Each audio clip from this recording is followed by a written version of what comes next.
Hello നമസ്കാരം. ഇന്നത്തെ ക്ലാസ്സിൽ നിങ്ങളുടെ മുമ്പിൽ അവതരിപ്പിക്കാൻ പോകുന്നത് ജാവാസ്ക്രിപ്റ്റ് റീസെറ്റ് എന്ന ബട്ടണിനെ കുറിച്ചാണ്. നമ്മളൊരു വെബ് ഡിസൈനിങ് പഠിച്ചപ്പോൾ നമ്മൾ അതിൽ ബട്ടൻ്റെ പ്രോപ്പർട്ടീസുകൾ പറയുന്നതിൽ റീസെറ്റ് എന്നൊരു ബട്ടണിനെ കുറിച്ച് പറഞ്ഞിരുന്നു. അതായത് നമ്മളൊരു ഫോമിൻ്റെ ഉള്ളിൽ എന്തെങ്കിലും ഡാറ്റാസ് ടൈപ്പ് ചെയ്താൽ അതിൻ്റെ ഉള്ളിലുള്ള എല്ലാ കാര്യങ്ങളും ഒഴിവാക്കി നമ്മൾ ആദ്യം എങ്ങനെയാണോ ആ ഫോം ഉണ്ടായിരുന്നത് അതേ രൂപത്തിലേക്ക് തന്നെ തിരിച്ചു പോകാൻ വേണ്ടിയാണ് നമ്മൾ HTML റീസെറ്റ് എന്ന ബട്ടൺ ഉപയോഗിച്ചത്. പക്ഷേ ഈ റീസെറ്റിന് HTML നമ്മൾ ചെയ്തപ്പോൾ ഒരു പ്രശ്നമുണ്ടായിരുന്നു. എന്ന് വെച്ചാൽ നമുക്കതിൽ ഡിഫാൾട്ടായിട്ട് ഏതെങ്കിലും വാല്യൂ ഉണ്ടെങ്കിൽ മാത്രമേ അതിലേക്ക് റീസെറ്റ് ആവൂ. അതായത് നമുക്ക് ഡിഫാൾട്ടായിട്ട് അതിൻ്റെ ഉള്ളിൽ വാല്യൂ ഒന്നും ഇല്ലെങ്കിൽ നമ്മൾ ഈ റീസെറ്റ് എന്ന ബട്ടണിൽ ക്ലിക്ക് ചെയ്താൽ ഒന്നും സംഭവിക്കില്ല. അപ്പോൾ ഈ പ്രശ്നങ്ങളൊക്കെ ഒഴിവാക്കി നമുക്ക് ജാവാസ്ക്രിപ്റ്റ് ഉപയോഗിച്ചിട്ട് തന്നെ നമുക്ക് റീസെറ്റ് ഫംഗ്ഷന് വർക്ക് ചെയ്യിപ്പിക്കാം.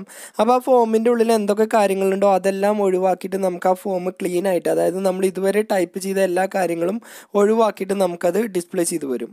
അപ്പോൾ എങ്ങനെ നമുക്ക് ജാവാസ്ക്രിപ്റ്റിൽ റീസെറ്റ് എന്ന ബട്ടൺ വർക്ക് ചെയ്യുന്നുവെന്നും അത് വർക്ക് ചെയ്യാനും നമുക്ക് എന്തൊക്കെ കാര്യങ്ങൾ അതിലേക്ക് ചേർത്ത് കൊടുക്കാം എന്നതിനെ കുറിച്ച് നോക്കാം. അപ്പോൾ ഞാൻ നേരത്തെ നമ്മൾ ചെയ്യുന്ന രൂപത്തിൽ തന്നെ വിഷ്വൽ സ്റ്റുഡിയോ കോഡ് ഓപ്പൺ ചെയ്ത് അതിൽ മുമ്പുണ്ടായിരുന്ന എല്ലാം ഒഴിവാക്കി. അതിനുശേഷം ഞാനിവിടെ വന്ന് HTML എന്ന് ടൈപ്പ് ചെയ്ത് കൊടുത്തു. ഓക്കെ, ഇത്രയും ചെയ്തതിന് ശേഷം നമ്മളിവിടെ ഓരോന്ന് ഡയറക്റ്റ് ഇൻലൈൻ CSS ആയിട്ടാണ് നമ്മൾ ചേർത്ത് കൊടുക്കുന്നത്. ആദ്യം നമ്മൾ ബോഡി എന്ന് ചേർത്ത് കൊടുത്തു. ഈ ബോഡിക്ക് നമ്മളൊരു സ്റ്റൈൽ ചേർത്ത് കൊടുക്കുകയാണ്. അപ്പോൾ സ്റ്റൈൽ എന്നിട്ടതിന് ശേഷം ഞാൻ ടെക്സ്റ്റ് അലൈൻ സെൻറ്റർ എന്ന് ചേർത്ത് കൊടുക്കുന്നുണ്ട്. CSSൽ ടെക്സ്റ്റ് അലൈൻ ഞാനിവിടെ വന്ന് സെൻറ്റർ എന്നാക്കി കൊടുത്തു. ഓക്കെ, അതിനുശേഷം ഞാനിതിൻ്റെ ഉള്ളിലൊരു ഡിവ് ക്രിയേറ്റ് ചെയ്യാണ്. അപ്പോൾ നമ്മൾ ഡിവ് ആയതുകൊണ്ട് ഡിവ് എന്ന ടാഗ് ഉപയോഗിച്ചിട്ടാണ് നമ്മൾ ചെയ്യുന്നത്. ഡിവ് ചേർത്ത് കൊടുത്തു. ഓക്കെ, ഈ ഡിവിനും നമ്മളൊരു സ്റ്റൈൽ ചേർത്ത് കൊടുക്കുകയാണ്. അപ്പോൾ നമ്മൾ ഡിവിന് സ്റ്റൈൽ എന്ന് ചേർത്ത് കൊടുക്കുന്നത് ബാക്ക്ഗ്രൗണ്ടാണ്. നമുക്ക് എന്താണോ ബാക്ക്ഗ്രൗണ്ടിൽ കളറായിട്ട് വേണ്ടത് അതാണ് നമ്മളിവിടെ ചേർത്ത് കൊടുക്കുന്നത്. ബാക്ക്ഗ്രൗണ്ട് കളർ ഞാൻ പിങ്ക് എന്ന് ചേർത്ത് കൊടുത്തു. എന്ത് വേണമെന്നുണ്ടെങ്കിലും നമുക്ക് ചേർത്ത് കൊടുക്കാം. ഓക്കെ, ഇതിൻ്റെ ഉള്ളിൽ ഇത്രയും ചെയ്തതിന് ശേഷം നമുക്ക് ഫോണ്ട് കളറും അതേപോലെ സൈസും ഇവിടെ മെൻഷൻ ചെയ്യാം. അപ്പോൾ നമുക്ക് തുടർന്ന് വരുന്നതിന് നമ്മൾ സാധാരണ ഡയറക്റ്റ് HTML ആയിട്ടാണ് ഞാൻ ചെയ്യുന്നത്. ഫോണ്ട് ഇതിപ്പോൾ സാധാരണ എവിടെയും ഉപയോഗിക്കാറില്ല, എന്നാലും നമുക്കത് ചേർത്ത് കൊടുക്കാം. ഫോണ്ട് കളർ എന്ന് നമുക്കിവിടെ ചേർത്തു. ഓക്കെ, കളർ ഏതാണോ വേണ്ടത് അത് നമുക്കിവിടെ ചേർത്ത് കൊടുക്കാം. ഞാൻ റെഡ് എന്ന് ചേർത്ത് കൊടുത്തു.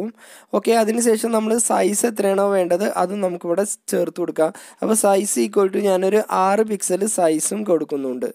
ഓക്കെ, ഈ ഫോണ്ട് ഇവിടെ പ്രത്യേകം ശ്രദ്ധിക്കണം. ഫോണ്ട് നമ്മൾ എവിടെയും ഉപയോഗിക്കാറില്ല. ജസ്റ്റ് നിങ്ങൾക്ക് മനസ്സിലാകാൻ വേണ്ടി മാത്രമാണ് ഞാനിവിടെ ഫോണ്ട് ഇങ്ങനെയും ഒരു ടാഗ് ഉണ്ട് എന്നുള്ളത് മനസ്സിലാക്കാൻ വേണ്ടിയാണ് ഞാനിതിവിടെ ചേർത്ത് കൊടുത്തത്. അതുകൊണ്ട് തന്നെ ഇപ്പോൾ ഫോണ്ട് ലേറ്റസ്റ്റ് HTML വെബ് ഡിസൈനിലൊന്നും ഉപയോഗിക്കാത്തത് കൊണ്ടാണ് അത് ഒരു റെഡ് കളറായിട്ട് നമുക്കിവിടെ കാണിച്ചു തരുന്നത്. ഇതിൻ്റെ ഉള്ളിൽ ഞാനൊരു പാരഗ്രാഫ് ടാഗ് കൊടുത്തു. എന്നിട്ട് എക്സാമ്പിൾ ഒരു ടൈറ്റിൽ ഞാനിവിടെ ചേർത്ത് കൊടുത്തു. എക്സാമ്പിൾ റീസെറ്റ് എന്ന് ഞാനിവിടെ ചേർത്ത് കൊടുത്തു. റീസെറ്റ്. ഓക്കെ, റീസെറ്റ് എന്നും ചേർത്ത് കൊടുത്തു. ഓക്കെ, ഇത്രയും ചെയ്തതിന് ശേഷം നമ്മളിവിടെ വന്ന് ഈ ഡിവ് ഇവിടെ വെച്ച് ക്ലോസ് ചെയ്തു. ഓക്കെ, ഇതെല്ലാം കഴിഞ്ഞതിന് ശേഷം ഞാൻ പുതിയൊരു ഡിവ് കൂടി ഇവിടെ ഓപ്പൺ ചെയ്യാണ്. അപ്പോൾ നമ്മളിവിടെ വന്ന് ഡിവ് എന്ന് ചേർത്ത് കൊടുത്തു. ഓക്കെ, ഇതിന് ശേഷം നമ്മളിവിടെ വന്ന് സ്റ്റൈൽ എന്താണോ വേണ്ടത് അത് നമുക്ക് ചേർത്ത് കൊടുത്തു. അതിനുശേഷം ബാക്ക്ഗ്രൗണ്ട് കളർ എന്ന് നമ്മളിവിടെ ചേർത്ത് കൊടുത്തു. എന്താണോ നമുക്ക് ബാക്ക്ഗ്രൗണ്ട് കളർ വേണ്ടത് അത് നമുക്കിവിടെ ചേർത്ത് കൊടുക്കാം. ഞാൻ ലൈറ്റ് ബ്ലൂ ചേർത്ത് കൊടുക്കുന്നുണ്ട്. എന്ത് വേണമെന്നുണ്ടെങ്കിലും നമുക്ക് ബാക്ക്ഗ്രൗണ്ടായിട്ട് ചേർത്ത് കൊടുക്കാം. ഞാൻ ലൈറ്റ് ബ്ലൂ ബാക്ക്ഗ്രൗണ്ട് കളറായി ചേർത്തിട്ടുണ്ട്. ഓക്കെ, ഇത്രയും ചെയ്തതിന് ശേഷം നമുക്കിവിടെ ഒരു ഫോം ക്രിയേറ്റ് ചെയ്യാം. അപ്പോൾ നമ്മൾ ഫോം എന്ന് ചേർത്ത് കൊടുത്തു. ഓക്കെ, ഫോം നമ്മൾ ആക്ഷന് നമ്മൾ പ്രത്യേകിച്ചൊന്നും ഇതിലേക്ക് കൊടുക്കുന്നില്ല. അതായത് ആക്ഷൻ എന്ന് പറഞ്ഞാൽ നമുക്ക് ഏത് പേജിലേക്കാണോ കണക്ട് ചെയ്യേണ്ടത് ആ പേജിൻ്റെ പേരാണ് നമ്മൾ ആക്ഷനിൽ ചേർത്ത് കൊടുക്കേണ്ടത്. അത് ജസ്റ്റ് ആഷ് ഇട്ട് കൊടുത്തു. അതിനുശേഷം നമ്മളിവിടെ വന്നൊരു ID ചേർത്ത് കൊടുത്തു. ID എന്നുള്ളതിന് നമ്മളിവിടെ ഈ ഫോമിൻ്റെ ID മൈ ഫോം എന്ന് ചേർത്ത് കൊടുത്തു. ഓക്കെ, അത്രയും ചെയ്തതിന് ശേഷം നമുക്കിതിൻ്റെ ഒരു സ്റ്റൈൽ കൂടി ചേർത്ത് കൊടുക്കുക. അപ്പോൾ നമ്മൾ ഇതിനോട് സ്റ്റൈൽ എന്ന് ചേർത്തതിന് ശേഷം നമുക്ക് ഫോണ്ട് സൈസ് എത്രയാണോ വേണ്ടത് അത് നമുക്കിവിടെ ചേർത്ത് കൊടുക്കുക. ഞാൻ ഫോണ്ട് സൈസ് ഒരു 20 പിക്സൽ ഫോണ്ട് സൈസ് ചേർത്ത് കൊടുത്തു. ഇത്രയാണ് ഫോമിൻ്റെ ഉള്ളിൽ ആട്രിബ്യൂട്ട്സ് ആയിട്ട് വരുന്നത്. ഓക്കെ, ഇത്രയും ചെയ്തതിന് ശേഷം നമുക്കിവിടെ വന്ന് പാരഗ്രാഫ് ടാഗ് ഓപ്പൺ ചെയ്തു. അതിനുശേഷം നമുക്കിവിടെ വന്ന് ഫസ്റ്റ് നെയിം എന്ന് ചേർത്ത് കൊടുത്തു. ഫസ്റ്റ് നെയിം എന്ന് ചേർത്ത് കൊടുത്തു. ഇനി ഇത് ടൈപ്പ് ചെയ്യാൻ വേണ്ടി നമ്മളിവിടെ ഒരു ഇൻപുട്ട് ടെക്സ്റ്റ് ബോക്സ് ക്രിയേറ്റ് ചെയ്യണം. ഇൻപുട്ട് ടെക്സ്റ്റ് ഒരു ടെക്സ്റ്റ് ബോക്സ് നമ്മളിവിടെ ക്രിയേറ്റ് ചെയ്യാണ്. ഓക്കെ, ഈ ടെക്സ്റ്റ് ബോക്സിന് നമ്മൾ ഐ ഡി എന്നുള്ളത് നെയിം നമ്മൾ പ്രത്യേകിച്ചൊന്നും കൊടുക്കുന്നില്ല. ഐ ഡി എന്നുള്ളത് നമ്മൾ എഫ് നെയിം എന്ന് കൊടുത്തു. അപ്പോൾ ഈ നെയിം എന്നുള്ളത് മാറ്റി ഞാൻ ഇതിന് ഐ ഡി മാത്രമാക്കി കൊടുക്കുകയാണ്.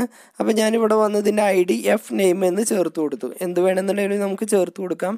ഇതേപോലെ തന്നെ നമുക്ക് ലാസ്റ്റ് നെയിമിനും ഒരു ഭാഗം കൂടി നമുക്ക് ലാസ്റ്റ് നെയിമിന് ഒന്നുകൂടി നമുക്കൊരു ടാഗ് കൂടി നമുക്ക് ക്രിയേറ്റ് ചെയ്യാം. അപ്പോൾ ഞാനിത് കോപ്പി ചെയ്തിട്ട് ഇവിടെ തന്നെ കൊടുന്ന് പേസ്റ്റ് ചെയ്യുവാണ്.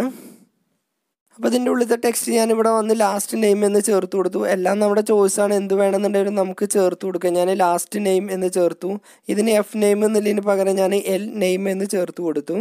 ഓക്കെ, അത്രയും ചെയ്തതിന് ശേഷം നമുക്ക് അടുത്തതിൽ നമ്മളിവിടെ വന്ന് വീണ്ടും നമ്മൾ പാരഗ്രാഫ് ടാഗ് പി ഇട്ടു. അതിനുശേഷം നമുക്കിവിടെ വന്ന് അടുത്തത് ഇമെയിൽ ഐ ഡി ആണ് കൊടുക്കേണ്ടത്. അപ്പോൾ നമ്മളിവിടെ വന്ന് പി എന്ന ടാഗ് ചേർത്തതിന് ശേഷം അത്രയും കൊടുത്തതിന് ശേഷം ഞാനിതിൻ്റെ ഉള്ളിൽ ഇമെയിൽ ഐ ഡി കൊടുക്കാൻ വേണ്ടി ഞാനൊരു ഫീൽഡ് ക്രിയേറ്റ് ചെയ്തു. ഇമെയിൽ ഐ ഡി എന്ന് ഞാനിതിന് ചേർത്ത് കൊടുത്തു. ഓക്കെ, ഇമെയിൽ ഐ ഡി കൊടുക്കാൻ നമുക്ക് ഇൻപുട്ട് ടൈപ്പ് ഫീൽഡ് നമ്മൾ നേരത്തെ രണ്ടും ടെക്സ്റ്റാണ് കൊടുത്തിരുന്നെങ്കിൽ ഇതിന് നമ്മൾ ഇമെയിൽ എന്നാണ് ചേർത്ത് കൊടുക്കുന്നത്. അപ്പോൾ ഞാനിവിടെ വന്ന് ഇൻപുട്ട് ഇമെയിൽ എന്ന് ചേർത്ത് കൊടുത്തു.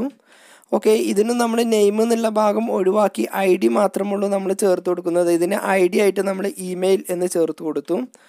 ഓക്കെ, അതിനുശേഷം അടുത്തത് നമ്മളിവിടെ വന്ന് ഏജ് ആണ്. അപ്പോൾ വീണ്ടും പി എന്നുള്ള ടാഗ് നമ്മൾ ചേർത്ത് കൊടുത്തു. ഇവിടെ വന്ന് ഏജ് എന്ന് ചേർത്ത് കൊടുത്തു. ഓക്കെ, ഏജ് എന്നുള്ളത് നമ്മൾ നമ്പറിലാണ്, അതായത് ഏജ് നമ്മൾ നമ്പറായിട്ടാണ് ചേർത്ത് കൊടുക്കുക. അപ്പോൾ നമ്മളിവിടെ വന്ന് ഇൻപുട്ട് നമ്പർ എന്ന് ചേർത്ത് കൊടുത്തു. ഓക്കെ, അതിനുശേഷം ഇതിൻ്റെ ഉള്ളിലുണ്ടായിരുന്ന എല്ലാ കാര്യങ്ങളും ഞാനിവിടുന്ന് ഒഴിവാക്കി. അതിനുശേഷം ഐ ഡി എന്നുള്ളത് നമ്മളിവിടെ വന്ന് നമ്പർ എന്ന് ചേർത്ത് കൊടുത്തു. ഓക്കെ, ഏജ് എന്ന് ചേർത്ത് കൊടുത്തു. ടൈപ്പ് എന്നുള്ളത് നമ്പർ എന്നും ഐ ഡി എന്നുള്ളത് നമ്മൾ ഏജ് എന്നും ചേർത്ത് കൊടുത്തു. ഇത്രയും ചെയ്തതിന് ശേഷം നമുക്ക് സബ്മിറ്റ് ഒരു ബട്ടൺ ക്രിയേറ്റ് ചെയ്യാം. അപ്പോൾ നമ്മളിവിടെ വന്ന് input type submit, button type submit എന്ന് ചേർത്ത് കൊടുക്കാം. Button submit.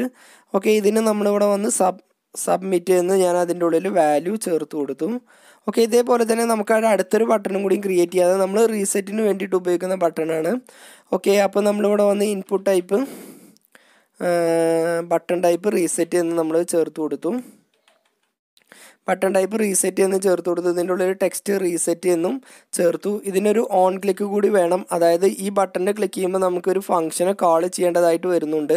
അപ്പോൾ ഞാനിവിടെ വന്ന് ഓൺ ക്ലിക്ക് എന്ന് ചേർത്ത് കൊടുത്തു. എന്നിട്ട് ഫംഗ്ഷൻ്റെ പേര് നമ്മൾ ഫങ് എന്നെഴുതി ബ്രാക്കറ്റ് ഓപ്പൺ ചെയ്തു. ഓക്കെ, അപ്പോൾ നമ്മുടെ ഫോം ഇവിടെ ക്രിയേറ്റ് ചെയ്ത് കഴിഞ്ഞിട്ടുണ്ട്. ഇനി നമ്മൾ ഇതിലേക്ക് എന്ത് ചെയ്യാണ്, ഇവിടെ നമ്മൾ സ്ക്രിപ്റ്റ് ചേർത്ത് കൊടുക്കുകയാണ്. അപ്പോൾ ഈ ഡിവും കൂടിയും കഴിഞ്ഞതിന് ശേഷമാണ് നമ്മളിവിടെ സ്ക്രിപ്റ്റായിട്ട് ചേർത്ത് കൊടുക്കുന്നത്. അപ്പോൾ നമ്മൾ ജാവാസ്ക്രിപ്റ്റാണ് ചേർത്ത് കൊടുക്കുന്നത്. അപ്പോൾ അതുകൊണ്ട് തന്നെ നമ്മളിവിടെ വന്ന് സ്ക്രിപ്റ്റ് എന്ന് ടൈപ്പ് ചെയ്തു. ഓക്കെ, സ്ക്രിപ്റ്റ് എന്ന് ടൈപ്പ് ചെയ്ത് സ്ക്രിപ്റ്റ് നമ്മളിവിടെ ഇൻക്ലൂഡ് ചെയ്യിപ്പിച്ചു. അതിനുശേഷം നമുക്ക് ആ ഫംഗ്ഷൻ്റെ പേര് നമുക്ക് ചേർത്ത് കൊടുക്കാം. അപ്പോൾ ഫംഗ്ഷൻ എന്നിട്ടതിന് ശേഷം നമ്മുടെ ഫംഗ്ഷൻ്റെ പേര് FUN ആണ്. എന്നിട്ട് ബ്രാക്കറ്റ് ഓപ്പൺ ചെയ്തു. ഈ ബട്ടണിൽ ക്ലിക്ക് ചെയ്യുമ്പോൾ നമുക്ക് എന്താണോ ഫംഗ്ഷൻ്റെ ഉള്ളിൽ വർക്ക് ചെയ്യേണ്ടത് അത് നമുക്കിവിടെ ചേർത്ത് കൊടുക്കാം. അപ്പോൾ ഞാനിവിടെ വന്ന് document dot get element by I D, അതായത് ഏത് ഐ ഡി ആണോ നമുക്ക് ആക്സസ് ചെയ്യേണ്ടത് അത് നമുക്ക് ചേർത്ത് കൊടുക്കാം. അപ്പോൾ നമുക്ക് ഫോമിൻ്റെ ഐ ഡി ആണ് നമ്മളിവിടെ ചേർത്ത് കൊടുക്കുന്നത്, അതായത് ഫോമാണ് നമുക്ക് റീസെറ്റ് ചെയ്യേണ്ടത്. അപ്പോൾ ഫോമിൻ്റെ ഐ ഡി എന്ന് പറയുന്നത് മൈ ഫോം എന്ന് നമ്മളിവിടെ ചേർത്ത് കൊടുത്തു.